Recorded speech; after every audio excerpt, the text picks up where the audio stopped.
anyway, that's me. Excellent, excellent. Well, Mike, I thank you for joining us today. Really, greatly do appreciate it. And um, as we kind of get in, Mike's going to share kind of how they have helped churches kind of map out communities. So he's going to kind of give, I kind of sent him a few questions, but really want him to just kind of take and go. So it's going to be interactive. So I want you guys to jump in as well.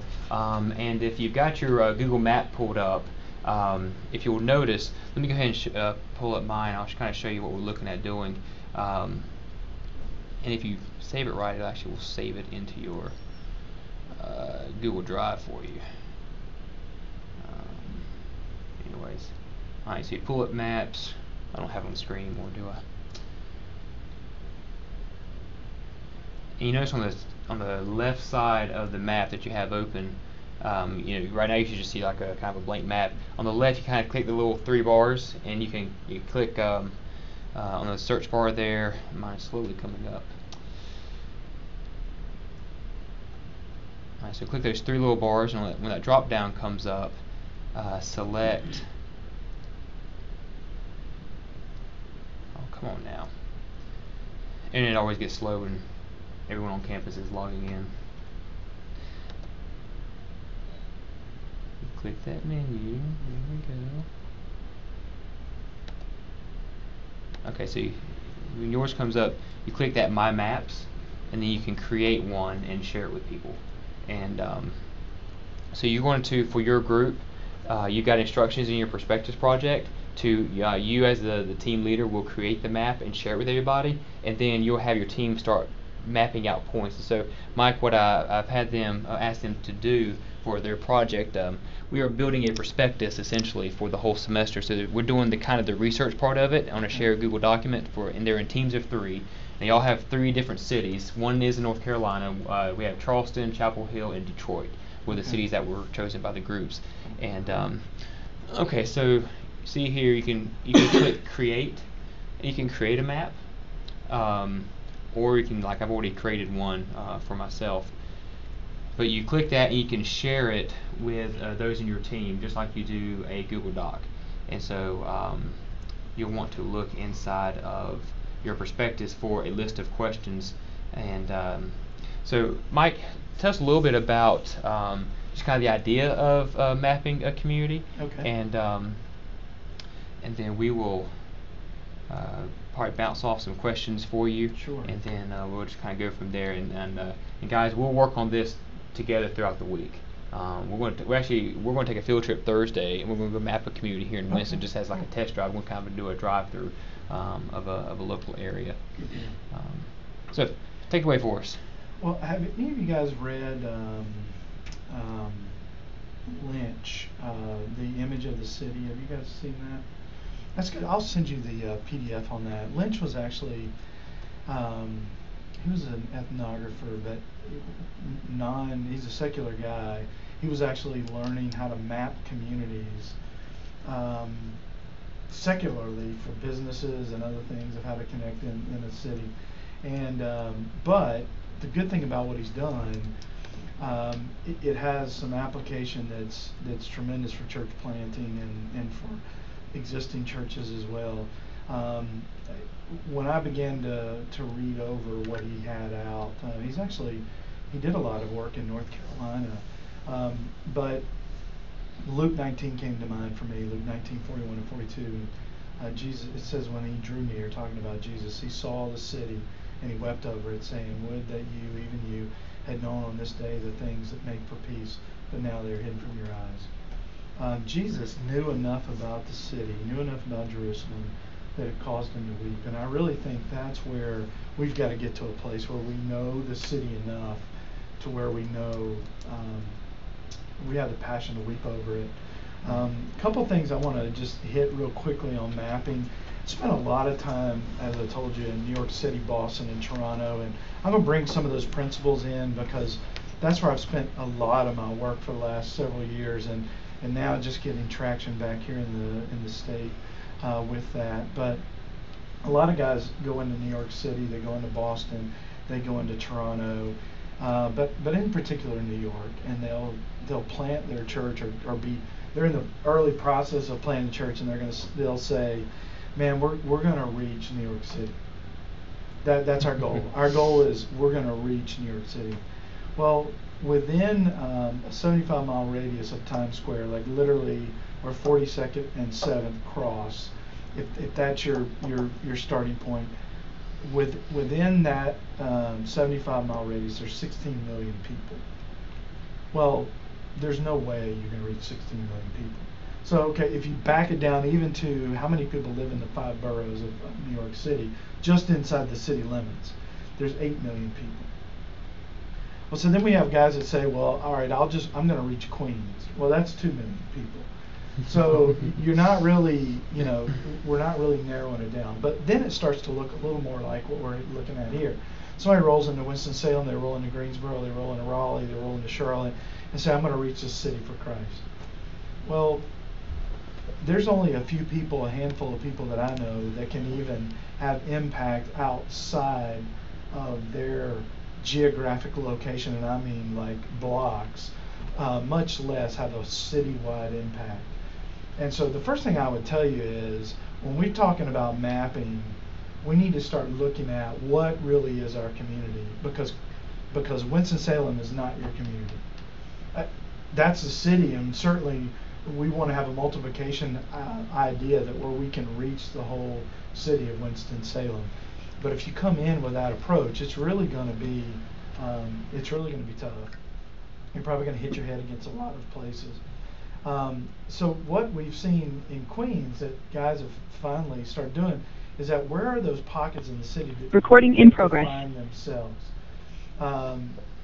Just in Queens, there's like 25 different communities, and they identify themselves that way. They don't say they're from Queens; they say from Woodside. Winston-Salem, I compare, and the reason I'm bringing up Queens, Winston-Salem to me is the closest thing to Queens in our state. Winston-Salem divides itself up by communities. People will tell you, I'm from Walltown. They won't say they're from Winston-Salem. Now, eventually, if you dig down deeper, they'll say I'm from Poptown. I'm from Old Town. I'm from wherever. I'm from this city. And so what I would encourage you guys is, before you even map the city, really to define the city. Who is it that I'm trying to reach? Am I trying to reach either geographically, I'm trying to reach this community right here? Am I trying to reach right here? Am I trying to reach this community over here? Who is the community that I'm trying to reach? Once you start defining that, then you can start to map your city. You won't be able to map your city if you don't know how to define your city, and that goes into a lot of that is discovery and just figuring out, talking to locals. One of the things when I was pastor, I moved down to, I say Fayetteville. It was actually Hope Mills. Hope Mills is a little town that used to be a mill town. It was they had a big mill that sat on the river, and that's all that defined the town. That's why the town was created. Well, being from Greensboro area, I rolled into Hope Mills thinking, well, it must be Fayetteville. So I started talking, we're going to reach Fayetteville, we're going to talk about Fayetteville, and a wise old guy in the church pulled me aside and said, son, you're not in Fayetteville, you're in Hope Mills. I said, yeah, but we can throw a rock to the city limits of Fayetteville. He said, I don't care what you throw. This is not Fayetteville. It's Hope Mills. It's totally different. And so then we began to define, okay, what does that look like? The reality is that you're going to have major pulses that affect smaller communities. Everything that happens in Winston, not only does it affect downtown Winston, it affects all these places. It affects Clemens, it affects Louisville, it affects all of these places. But we have to be aware of those things when we're talking about mapping our towns, our cities, our locations. We have to realize, what are those locations? Now that's changing, and it changes every day depending on where you're at. Winston-Salem, Greensboro, High Point are all going through things like gentrification. They're wiping out big segments of populations that towns used to look this way, and now they look differently because developers are coming in. They're buying up the property, they're selling it. And so this process, before we even get into it, this process is never done. And you always need to be mapping your community because it changes. what you're going to hear in chapel this morning is that church that was created at Albertson Road, the reality is all the signs were there. Albertson Road doesn't even exist anymore. A train track came through, cut off Albertson Road, so they renamed the road. It's now Blandwood and Prospect. But the church said, no, we're Albertson Road Church. Well, they stayed Albertson Road Church, and in more ways than one. They never wanted to change their community. They didn't even know what their community looked like by the time they ended up turning the keys over to all these other churches. They had no idea because they had failed to continue mapping their community. So what does it look like to map your community? Well, the first thing is you got to open your eyes. You know, when Paul walked in to Athens, he began to see what his community looked like. And Acts 17:16 tells us that he went in, he was waiting for them in Athens, his spirit was provoked, and he saw the city and was full of idols. That may sound simplistic, but I'm not sure, even dealing with some of our newer church planners, that they even know what their city looks like. They don't even know that their city's full of idols. Or they may think their city is full of idols, or it was full of things that were in the place they came from. That was my problem when I landed in Hope Mills. I was bringing a perspective of, I thought Hope Mills, because it was a mill community, was just like the little farming community I grew up in just 10 miles down the road from here. Those were two totally different places. And so when we walk in, we have to have our eyes open, we have to be ready to look and see what's out there. So again, you'll find all that. I'll send Dustin this PDF of Kevin Lynch. It'll give you a good idea of this. But one of the things that is important is, how do we define what our community is? And one of the things as a new church planner moving into an area, or I would even say, I think it's even harder sometimes when you're from an area to map a community, because it's almost like a Christian who's been reading the Bible all their life. When the pastor starts preaching from a familiar passage, you tune it out because you're like, I know that story. When you walk into a new area, your eyes are open to something new. And so it's a little easier, I think, to start mapping it because you're not bringing the biases.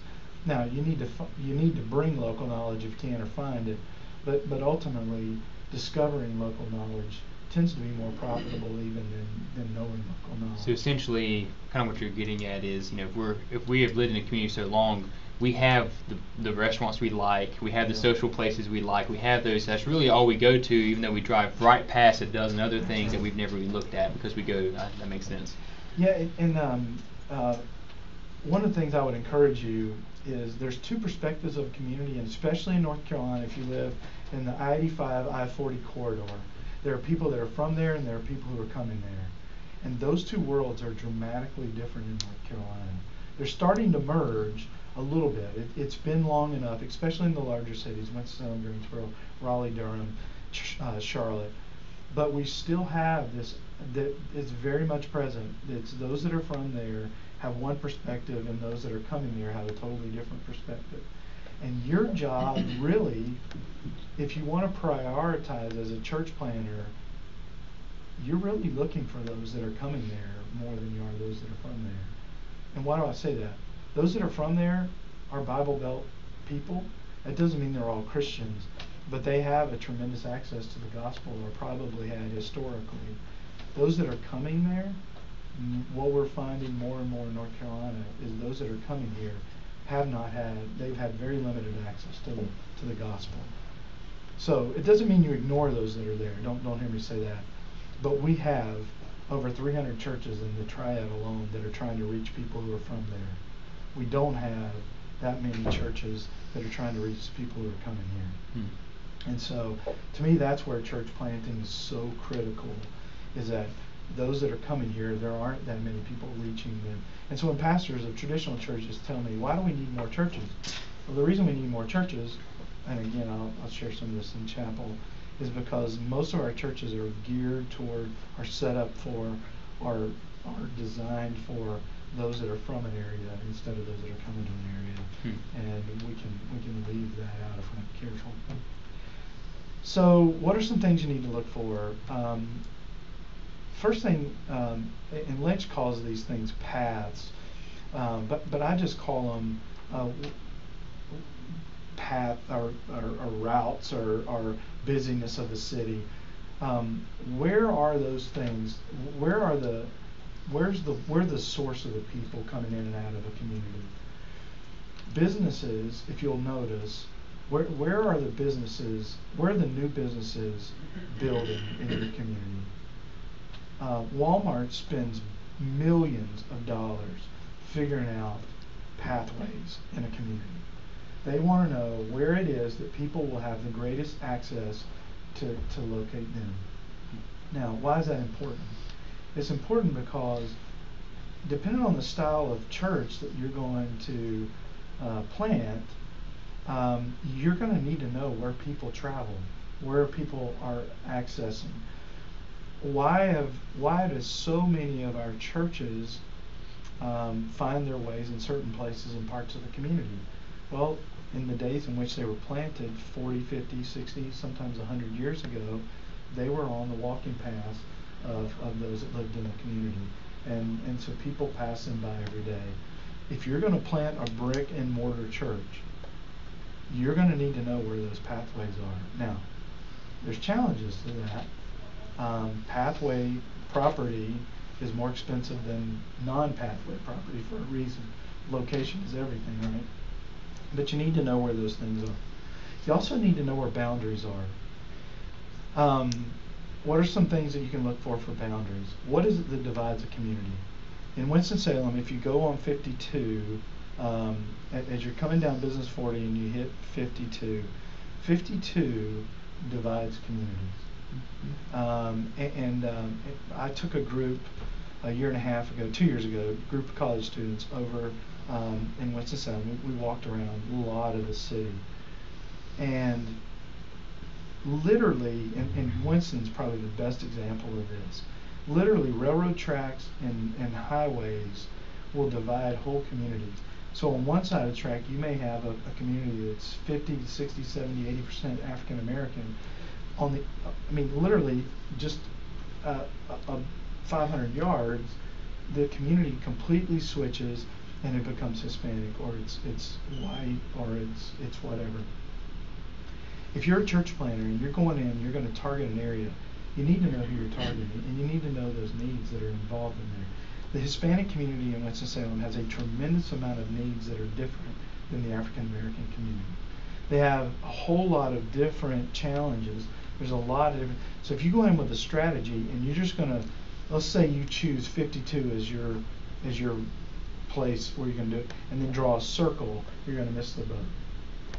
Because you're going to be trying to reach people, so many different people, that you're not going to reach anybody. You also need to know where it is that people interact. We call those points of interest. Gone are the days where you can engage people where they live, if they're in homes. And really, in many places, apartment complexes, if you don't live in those areas. So that's the caveat on that. If I want to reach into an apartment community, I need to live into the apartment community. You can't go around knocking on apartment doors anymore. You can't go in neighborhoods knocking on doors anymore. If we're going to reach people where they live, then we have to live there as well.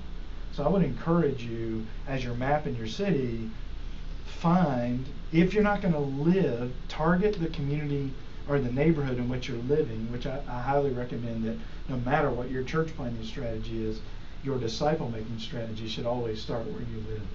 But as you're planting the church, you need to say, okay, where are people hanging out? Not where they live.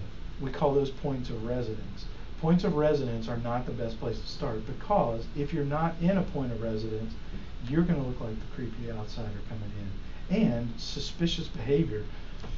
You walk into my neighborhood, knocking on doors, people are suspicious. It's not going to be an attractive thing for you to knock on the door, open the door, and go, hey, let me tell you about Jesus. They're going to call the cops. Or they're going to say, those are those weird people, I don't want anything to do with it. So we find the points of interest. Just kind of off the top of your head, let's make this interactive. I've done a lot of talking. What are some things? What are some points of interest that you can think of? Where do people hang out? Walmart. Walmart, good. All right, yeah. Walmart has become the church, what the church was in the early days. I was thinking of like a YMCA. YMCA is good. Yep. Well, I'm thinking I just passed the place earlier on my way here. I mean, you have that little section of downtown Winston where you have what is it, Jimmy John's or whatever it is. You have 4th places, Street? yeah, you have places right in there where there's people constantly right there. Of course, you have bars and everything, or Sure. sports bars, whatever you want to call them. Yeah, especially in like an urban downtown setting, I think Yeah. stuff like a 4th Street, because they even block off 4th Street because there are a lot of bars and clubs and restaurants. They block it off the second Sunday of the month or every other Sunday. They block them off in the summer, and you can have the whole road. I mean, they have like a little mini festival all throughout the summer in that one area. Yeah. Yeah. Okay. Good. Please don't Okay. I think in a small sense, some like coffee shops, because you have a lot of regulars who kind of spend a lot of time there. Now, that's a good transition. There's two types of points of interest, and I want to encourage you to think about the second when you're talking about mapping your community. In the old days, and by the old days I mean 10 years ago, in some churches, what they do currently, they have a huge, let's say that community has like a big, in Hope Mills we used to have a big 4th of July celebration. So we consider that a point of interest. That lots of people come in there. So we would go in, we would set up a tent and do like every good Baptist church does, hand out water and cheap pens at the break. So that's what we did. You know, we pay 50 cents, hand out a pen, hand out water. We'd have some game that we created to draw people in, and da da da da. Okay, you're going to interact with a lot of people like that. I want to take it from that though, and let you think about it a different point of interest. Walmart is a great point of interest if you're the Salvation Army and you're trying to collect money in the red kettle. Why is that? Because people walk in, most people get at Christmas time either in a generous spirit or they feel guilty and they drop in money. They don't want to walk by the guy. Or that's why the Boy Scouts, the local basketball, football teams, Girl Scouts, that's why everybody's at Walmart. It's not a great church planning strategy to consider Walmart a place to go into. Why is that? Well, everybody goes to Walmart. And there's not a lot of opportunity for engagement. There's not a lot of opportunity for relationships. So as we start mapping out what are my points of interest as a church planner, I need to start investing myself into. We need to start looking at what are the coffee shops where there's going to be regulars. What are the restaurants where there are regulars? What are the establishments, whether they're bars, whatever, that you can debate that in your own heart, how you need to settle that out. But where are those places where lost people come on a regular basis and build relationships? This may go out of line, so if it is, Dustin, knock me back in. But just do it. All right, okay. We need to find where the Cheers bars are, where people have community, and that may be in a coffee shop. I'm not telling you to hang out in bars, but what I'm telling you is, if you remember that concept, those people went there to find community. We've got to find those places, those points of interest where people go to find community, because ultimately what we're trying to do is make disciples and build a community that is different than the kind of community they're trying to find elsewhere. People go to bars, we've got in town, we used to live downtown Fuquay Marina, and there was a coffee and wine bar that overnight became the community gathering place for people looking for community that didn't have it anywhere else. And so we've got to find those places where people hang out. You'll notice in Bojangles, there's a community of older people in every Bojangles in the southeastern United States. That's because people aren't finding community anywhere else. Now, most of those older people in Bojangles go to church, but they go to churches that don't have community, and so they go find community somewhere else. And if you tried to change their church to make it have community, run you out. So anyhow, it's a side issue.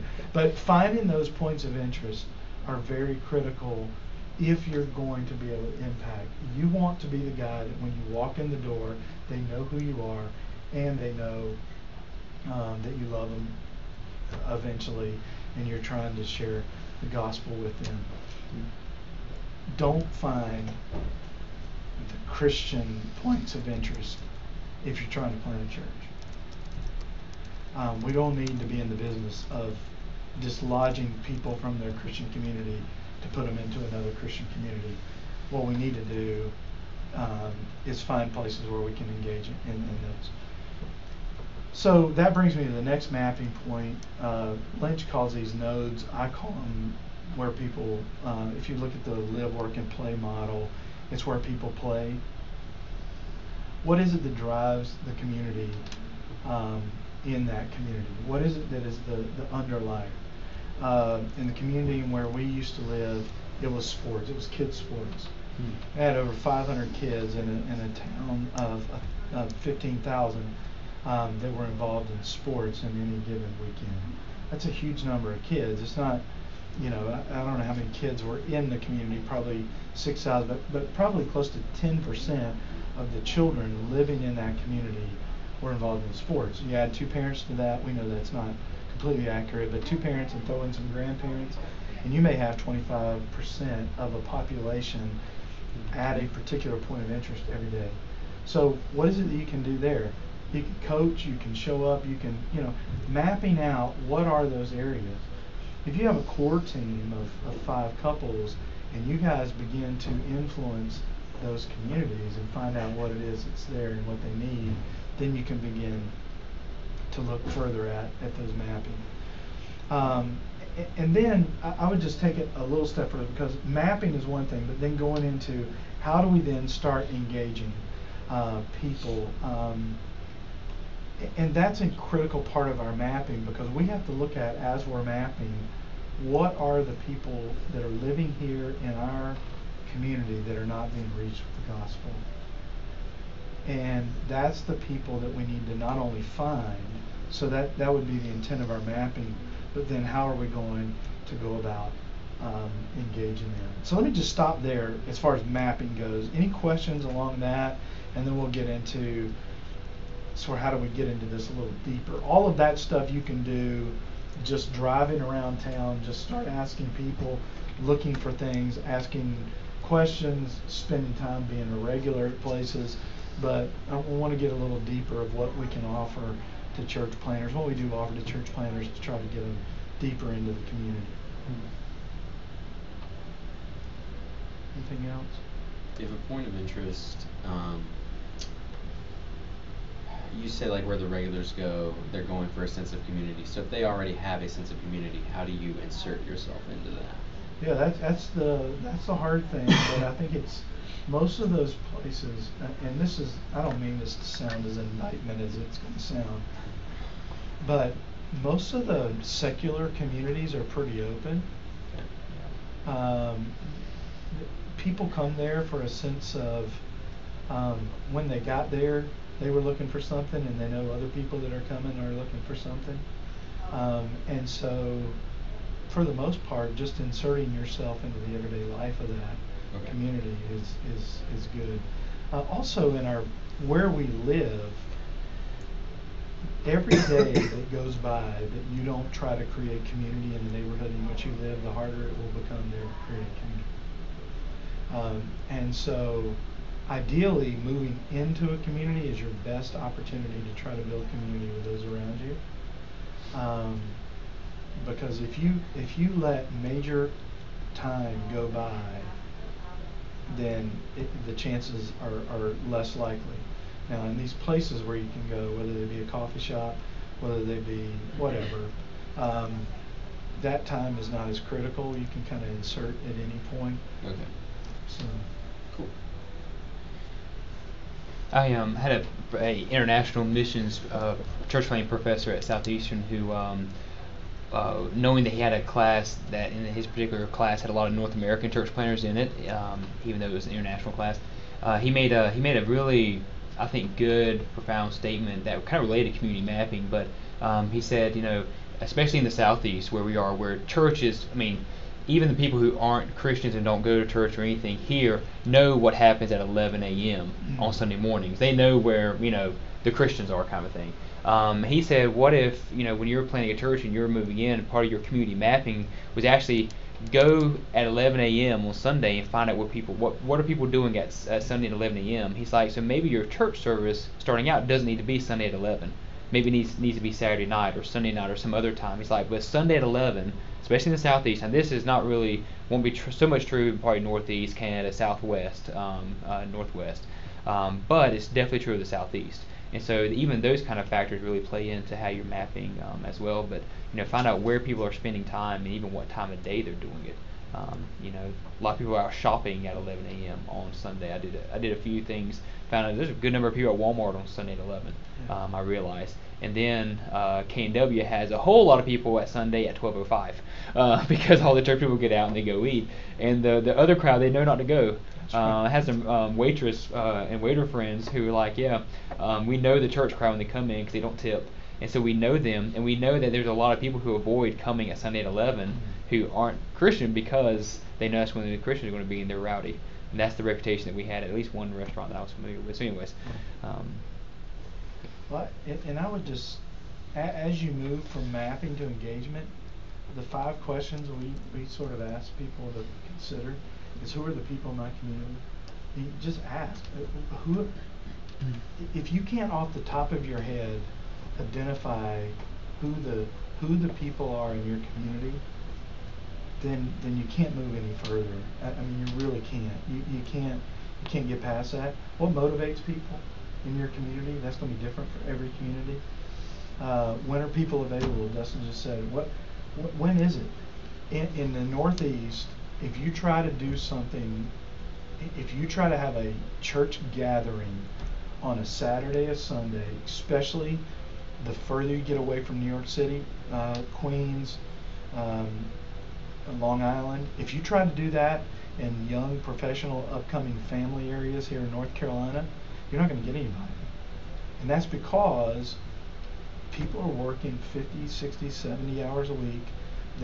Both parents are working if they're married, they have kids, and they are not going to take out the little bit of time that they have with their family to come to a gathering for the first time. So we need to find out, when are people available? I know in most towns in North Carolina, whenever kids' sports are going on, that's when people are available. People are bringing their lawn chairs out at 7 o'clock at night. They're sitting around watching their kids practice. That's when they're available. My wife and I had an opportunity when my youngest son was playing football in little pee-wee football. We had a group of about 12 people, and literally it turned into prayer meeting sometime. And these people were not believers at all. They're mostly from the Northeast, and they found out I was a pastor, and one lady had a heart condition. One of the lady, her mother was dying. And we just, every week, and we just started the conversation. Hey, what's going on, guys? Anything you'd like for me to pray about this week? And that's what it was. That's when they were available. Where do people make themselves available? Again, those are those points of interest. Where is it that people are available? And then ultimately we have to ask the question, how am I going to engage them? What is it that I'm going to do to insert myself into community? And not as a project. I hope we can get that out of our minds. People are not projects. They're people that God loves, and we need to love them too. But how am I going to engage the community? I'm going to give you some real life practical stuff this morning of how you're going to hear the word re-enter the community a lot this morning in chapel, because that's what the people who are now meeting at what used to be Albertson Road, their whole mindset was, how do we re-enter this community and engage people? For church planning, it may be, how do you enter the community for the first time? And just because you're physically in the community does not mean you're in the community. And that's a big no. That's something we really got to get out of our minds. That because we have a physical building there does not mean we're in the community. Right. Let's talk a little bit about some resources, and I'll just do it real quickly. And any of you guys that as you start to plant, or as you begin thinking, does God want me to plant, or even if you end up in a traditional church, we offer a thing. We bought into a product called Mission Insights several years ago. I brought one with me just so you can kind of look at it. This is actually the Mission Insight from Albertson Road, where the church is. But we can give you 100 pages. I just printed out the quick one, which is 11 pages. But it'll break down for you everything from where people shop, what people spend their money on. This is the same kind of report that like Target and Walmart and places like that. They get a lot of their same information from the same people we get it in. And really figuring out who is it that lives in this community and what kind of churches do we, from a larger perspective, do we need to have. We have one of our areas over in Greensboro that we have a lot of activity going on in right now. And in that community, we have some of the richest people in Greensboro living, and we have some of the poorest. We have some of it's a heavy Anglo area. Most of the people there are white, but we also have 2 people groups that are from unreached countries that are living in that community. Wow. And so for somebody, again, going back to the beginning, somebody goes in and goes, I'm going to reach this area. One person, they're not going to reach them. So the statistics, these things don't help you map your community. Let me take that back. This isn't mapping your community. So don't ever think you can map your community from a computer. What this stuff does is it helps you see what you need to be looking for as you're out in your community. This is a foundation piece for getting into the community. So what are some things about?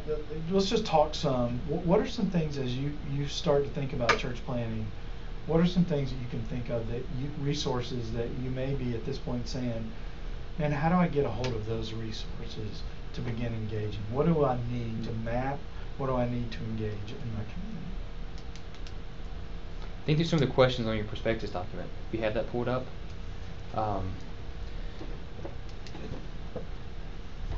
I gave them a Google Map project this week to do, and it really was just because they were doing Detroit and they're doing places not here. So really all we have is Google Maps and a lot of Google Maps and Wikipedia, and that's right. That's kind of what we do now for the non on the ground kind of thing. So we asked them some questions related to whether religious percentages, age of the population, average income, all those type of things. And we this week they're doing like a kind of an anchoring address of pick this address in a 2-mile radius. Do you think 2 miles? When you're mapping a community, do you have like a recommended, like when you do the Mission Insight, is there a certain radius that you say try to keep it most likely in this? The deeper into the city you get, the more refined it needs to be. Like Albertson Road is still in the inner core of High Point, but it's sort of on the edges of the inner core. So we do a 1-mile radius around Albertson Road. If it's inside, like downtown, we'd do a half-mile or quarter-mile radius. Right. Just kind of give you an example. The Upper West Side of Manhattan, 72nd Street at Broadway, there are more people living in a 4-block area than in most of the cities in the United States of America. And so you can't get outside of a 4-block radius in Upper West Side of Manhattan. Now, if you're in Clemens, you need to do 2, 3, maybe even 4-mile radius, because that's where you're going to be looking at. So the further you get away from the core of the city, the larger the radius needs to be. Yes, remember Jason Leffer from Tapestry there in South Fork. They did a 3-mile radius because it's more community, spread out. For the first of this class, I'm having them do a 2-mile. What they're going to be listing is finding schools, finding community centers, finding kind of multicultural venues beyond just there's a Mexican restaurant. Is there a Mexican grocery store, Hispanic grocery store? Is there an Italian grocery? Those type of things let you know, there must be a good number of people if they have their own grocery store. Maybe there's a population here. Some other things, community centers, schools, of course, hangout spots. Maybe must have the point of interest. So you were asking kind of about what are some of those things to kind of help find. Do the Mission Insights would also give things like the average income and religious preference and all that sort of thing?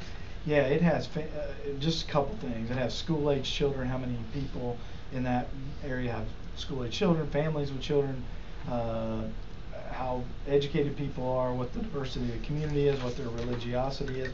And then on that sheet, we actually provide, there's 4 different documents. We actually have a 12-page religious summary of the Okay. community. So you can get how many Buddhists are there, how many Muslims are there. And this is mostly self-reported. So you're going to probably have a little bit of a lower when it comes to Roman Catholic, especially if it's a high Hispanic area. The reporting is going to be down on that. So Let me ask you, you know, because these guys here, they're all, you know, they're all actually involved in different ministries right now, and you know, some in the class very much interested in planting a new work, some in revitalizing and remissioning, some in replanting, and so really community mapping, as you kind of mentioned, you never stop doing it, and I think that's why we do have a lot of dying churches, that the community changed in 5, 10, 15 years, and no one really, they didn't adapt to the community. They stopped exegeting their neighborhood, so to speak. If these guys were, you know, planting in North Carolina, or even remissioning a church here in North Carolina, the studies that you do with the Mission Insights, is that free to them? Is there a cost for a planter in North Carolina to do that? it's free. You just have to just get in touch with me, and I can run the reports for you and send them to you. Yeah, our contract covers anybody that comes through us. So yeah, you guys we can get those for you. Because So we do have one group that is doing Chapel Hill. Is that something they could even email and say, hey, can you give Yeah. us this neighborhood in Chapel Hill? What if it was Absolutely. outside of North Carolina? We can do Virginia, and we can do South Carolina, and we can do New York because of our partnership. Okay. And probably if it's just a couple, they usually are pretty good about just saying, hey, we've got somebody from North Carolina going to, and they're pretty good about opening Okay. it up. I can't run it, but Shirley, who administrates this, she can run it. Okay. So, yeah. Because we do have a group who is doing Charleston. Oh, yeah. Charlie here, their group is doing Charleston, South Carolina. Derek's is doing Chapel Hill, Okay. and Matt's over there. They're doing Detroit. We have one of our online students who's there, and so Okay, we've cool. kind of picked cities near some place where our students are Sure. living, and so they have Team Detroit. I know that the like Southern Baptist throughout each state, just pretty much each state convention have these kind of resources to church planters. Like if the Michigan, let's say they want to do, they want to get some studies of Detroit, maybe they have it maybe not Mission Insight, but maybe a different group. Yeah. But is that typically, you kind of see that pretty broadly, that most groups are using these type of tools? Yeah, if it's in places like Michigan, if it's north of Virginia or if it's west of the Mississippi River, you probably have to go through the North American Mission Board, and we can do that because state conventions there just don't have the resources. So, but we can certainly, we got the connections to get we can get you in touch with the right people to get that. There's a coordinator in all of what we call the SEND North American cities. There's a coordinator there that has access to all of that in those big cities. It pretty much, if you look at I tell people it's pretty much a SEND city if it's not in the South and it's on the USA Today weather map. So those are Pretty the major much. cities. So we do have those connection points there. Very cool. Well, we're out of time for class period today, but Mike, thank you so much. Yeah, This has no been, problem. I think it's been personally beneficial for me. As I was telling the group last time, I am doing the same mapping and perspectives that they're doing. I'm doing it for Calgary, Alberta, Canada. Calvary Baptist here in Winston are developing a partnership to plant there through NAM, and they've approached us about maybe having some of our students do mission trips, maybe do some internships, that sort of thing. And so they have a community. So if you see, and those of you watching will see this on the screen. What I did just over the weekend, I created the Google Map like what you guys are doing, and what I did was you can actually, with the Google Map tools, you can use these lines and you can actually map out the community. So I basically just picked the red star is Panorama Hills. It's right in the middle where Calvary Baptist here wants to plant their first church, because there's 44,000 people living within a mile and a half of here. And it's one of the fastest growing neighborhoods of Calgary, and it's one of the most unreached, only about 2% evangelical. And so I put a star there. That blue dot is like a local cinema. I was kind of mapping out some of the shopping centers, that sort of thing. But you can, in the Google Map, which is really kind of neat, you can map out. So I picked the highway. That's usually a dividing line. So I picked the highway and some of the natural roads and barriers and kind of did this.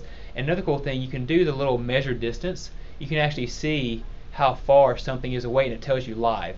Okay, so I knew that my outer was right at the 2 point mile, so I knew I was pretty close. And so these are things you can do. Okay, we want to just kind of go out maybe just a mile. You can kind of even draw, and then you can draw a separate square. Just so there's a lot of really neat things that you can do on Google Maps. That's why I'm having you do it as part of your project. So what you will do is you will pick an anchor location, an address, find that, and then start. And you're going to start as a team looking at different you're going to map churches. You're going to find where are the local churches in the area. You're going to find a good number of those that are nearby, because you're going to need to be conversing with those pastors. And later down the road, when we talk about building community partnerships, you will contact churches that are on your list. So you're mapping them now. You will be contacting them later. And also, we're picking things like shopping centers and schools, because your church, if you're doing a more of a kind of a launch service type approach, you may need a place for 150 people to gather. And so shopping centers and schools often have buildings for rent and that sort. So you're mapping all these kind of areas. Now there's what you can do on Google Maps is limited, because you're not there, you're not walking around, you're not getting to know the people that these lines and things represent. But it's a good place to start and at the beginning of your perspective. So I'll make sure you guys are good on that throughout this week. If you need any help kind of figuring that out, it's pretty self-explanatory. You can share once you create your map. You just I need to do that. You kind of click this share thing, and it's just like in a Google Drive. You share it and make sure your teammates have access to this, including myself. So you do the whole share thing, click done, and it's good to go. So it was kind of want to show what that looks like. One quick thing too, and I'm going to share in chapel, but if you can find the people who are trying to do something positive in their community, and I'll just give you a quick example. We mapped out all the points of interest for international people in High Point. Well, there's a group in High Point that's working and focusing on food deserts, and so they called and said, "Hey, Mike, I've heard you have all the places in High Point where international people shop." I said, "I do." I said, "Would you be willing to share that with us?" And we in turn would be willing to share some resources. So I gave them the map. I offered them something, and then they have actually helped over at the gathering over where Albertson Road used to be, to help with some of the gardens they're doing and things like that. So find people that you have valuable, try to make yourself valuable, and then swap out valuable information. You don't have the same purposes. Their purpose has nothing to do spiritually, but yours does. But you do have a common interest. Recording stopped. Find those common interests. One of the things I'll just go ahead and say, one of the things I tell folks today is find people who love the community. I mean, if that's one thing you share, and those people can open up a lot of doors.